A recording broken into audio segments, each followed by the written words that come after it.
Hello dear study topic study design. सबसे पहले study का डिज़ाइन में हम देखेंगे इसका डेफिनेशन क्या होगा। So a study design is a specific plan और protocol for conducting the study which allow the investigator to translated the conceptual hypothesis into an operational one. ठीक है। सो स्टडी डिज़ाइन का सीधा सीधा मतलब हम क्या कर रहे हैं, बायोस्टैटिक का ये टॉपिक है। देन इसमें क्या होता है, जो भी हम रिसर्च करते हैं तो उस रिजल्ट में बहुत से प्रकार के होंगे स्टडी या मेथड्स यूज़ करेंगे हम। ठीक है, क्यों करते हैं, क्योंकि जो भी हमारा डेटा कलेक्ट करना है या हमें किसी भी डेटा का पता लगाना होता है या हमें उस डेटा को क्या करना होता है, कलेक्ट करना होता है, इसलिए।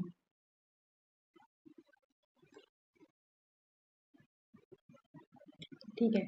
देन नेक्स्ट ये हमारा चार्ट फॉर्म में होगा जिसमें क्या लिखा है, इसमें हमारे एक्सपेरिमेंटल डिज़ाइन दी गई है। जैसे फर्स्ट आधार पे हम देख रहे हैं कि एक्सपेरिमेंटल डिज़ाइन मतलब एक्सपेरिमेंटल स्टडी। ठीक है। Next the random random allocation. ठीक है, इधर लिखा है randomised control trial and non randomised control trial. ठीक है, इधर observational study and conceptual sorry computational group. Then इधर analytical study and descriptive study and direction. ठीक है, डायरेक्शन में हम कोहॉर्ट स्टडी देखेंगे and case controlled study and case collection study. So first आता है क्या, ऑब्जर्वेशनल स्टडी। सो ऑब्जर्वेशनल स्टडी में study that do not involve any investigation on the experiment, यानी इसमें क्या होगा, कोई भी इन्वेस्टिगेशन हम क्या करेंगे, एक्सपेरिमेंट के समय कोई भी इन्वॉल्व नहीं करेंगे एक्सपेरिमेंट। ठीक है, do not involve. Then next हमारा क्या, एक्सपेरिमेंटल स्टडी। सो इसमें study that is a entail to the manipulation of the study factor exposure of the randomized of subject the treatment exposure of group। ठीक है, इसमें क्या करेंगे, ऐसा randomise form में एक हमारा स्टडी एज अ फैक्टर के रूप में होगा और सेकंड हमारा सब्जेक्ट टू द ट्रीटमेंट की फॉर्म में एक ग्रुप होगा। ठीक है, नेक्स्ट हमारा ऑब्जर्वेशनल स्टडी आता है। So observational study is a non experimental, जो कि अभी हमने डेफिनेशन में देखा है। Observational become there is no individually the intervention treatment and exposures occurs in the non-controlled environmental. Individually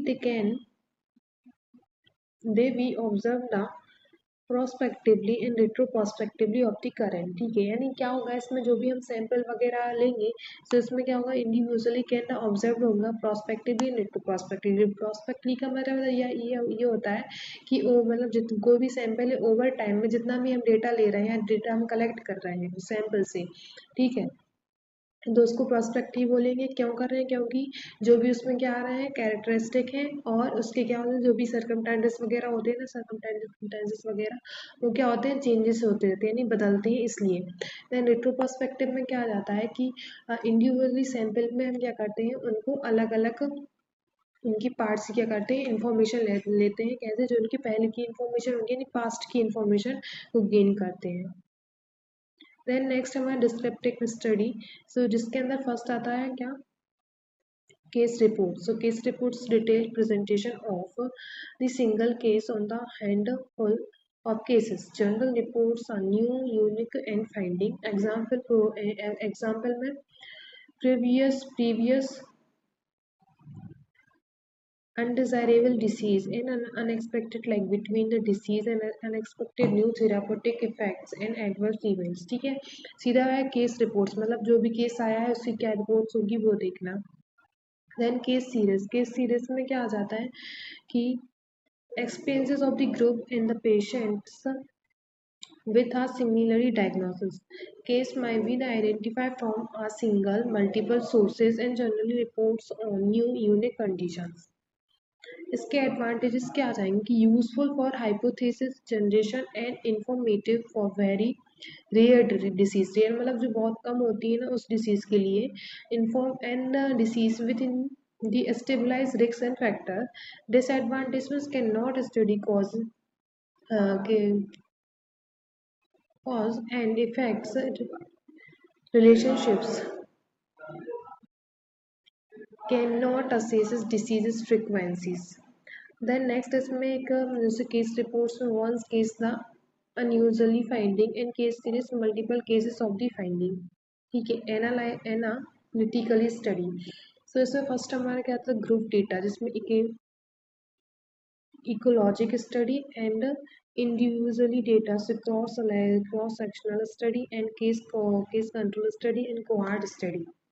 So first हमारा क्या आ जाता है, इकोलॉजिकल स्टडी है ना, उसमें ये होता है पॉपुलेशन ऑफ ग्रुप रहेगा, जिसमें हम क्या करेंगे, उसका जो वैल्यू होगा ना, उसकी स्टडी करेंगे। ठीक है, so as a investigation of the distribution of health and determines between a group individually. Unit of study is the aggregated data, not individually labeled.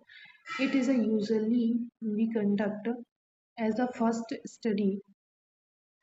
step study of research. The result is difficult to interpret, become of confounding and wise. Okay, so next इसका advantage क्या होता है कि cheap, quick and convenient, since it is usually comes from the exciting data. इन disadvantages में क्या आ जाएगा, inability to link exposure with disease in individually, limit to control effect of other factors. Then next आता है हमारा cross sectional study. So first of all तो ये हमारा ऑब्जर्वेशनल स्टडी होता है। सो इसमें क्या होता है कि एक सिंगल पॉइंट पे हम क्या करते हैं, पॉपुलेशन की डेटा को एनालाइज करते हैं। So in the observational design, that is a service to exposures and disease status at a single point of time across sections of the population. Then next ये चार्ट है, जिसमें हम देख रहे हैं कि स्टडी पॉपुलेशन है, नो डिसीज है एंड डिसीज है। सो नो डिसीज में factors present, factor absent. Then next है इधर पे क्या, disease, so factor present and factor absent. नीचे लिखा है टाइम, जो हम एक सिंगल या फिक्स्ड पॉइंट पे देख रहे हैं, the study only exit at this point in time. Advantage आ जाएगा, giving general description of scope of problem, useful in health service evaluation and planning, baseline for prospective study and low cost. Disadvantage, no calculation of risks and temporal sequence is unclear, not good for rare disease, and selective resell can lead to the to vice. Okay, so next हमारा क्या आता है, case control study. ये भी हमारी कैसी study होती है, ऑब्जर्वेशनल स्टडी होती है, जिसमें क्या होता है कि टू ग्रुप ऐसा टू ग्रुप पीपल प्रेजेंट होते हैं, जो कि क्या होते हैं, डिसीज कंडीशन में होंगे। ओके, सो इसमें हमें करना होता है, जो डिसीज कंडीशन होगी केस होता है, सेकंड हमारा कंट्रोल। ठीक है, सो इसमें लिखा है observation design comparing to exposures in disease case versus healthy control for the same population. So exposure data is collected the retrospective in the most feasible design where the disease outcomes are rare. देन इसमें भी chart form वही है, थोड़ा बस different ये है कि इसमें पास्ट है देन प्रेजेंट है। ठीक है, सो हम देख रहे हैं कि जो स्टडी पॉपुलेशन है, केस डिसीज है and case control no disease है। ठीक है, जो कि प्रेजेंट फॉर्म है। देन पास्ट में क्या होता है कि केस डिसीज में present, factor present and absent, इसमें भी वही आ जाएगा। नेक्स्ट हमारा है cohort study. Cohort study is a observational study होती है, जिसमें हम क्या करते हैं कि इसमें भी डाटा को as a exposure and disease के थ्रू एसोसिएटेड करके इवेल्यूएट करते हैं। So an observational study designing comparing the individually as a risk factor exposure with the other without the risk factor or exposures, looking for difference in risks in disease and over time. One of the best observational study design, the data usually collected the prospectively, some and retrospectively। इसमें ही वो chart आ जाएगा कि इसमें present आगे है and future है। ठीक है, सो इसमें प्रेजेंट में क्या है, study population free from disease, so factors present and factor absent. Factor present में disease and no disease and factor absent disease and no disease. ठीक है, वही ग्राफ है सेम।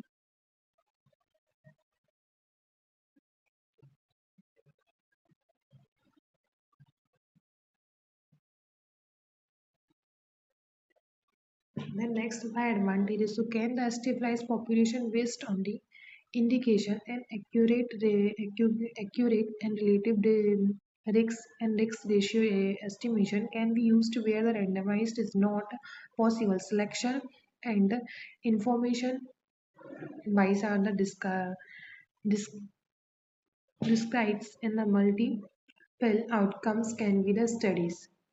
Then disadvantages क्या आ जाता है कि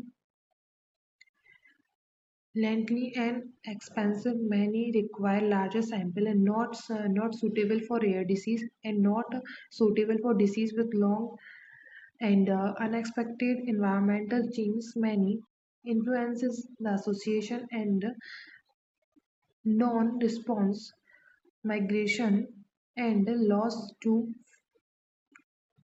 flow of disease. Okay so इधर पे हमारा कोहॉर्ट स्टडी डन होता है. Thank you.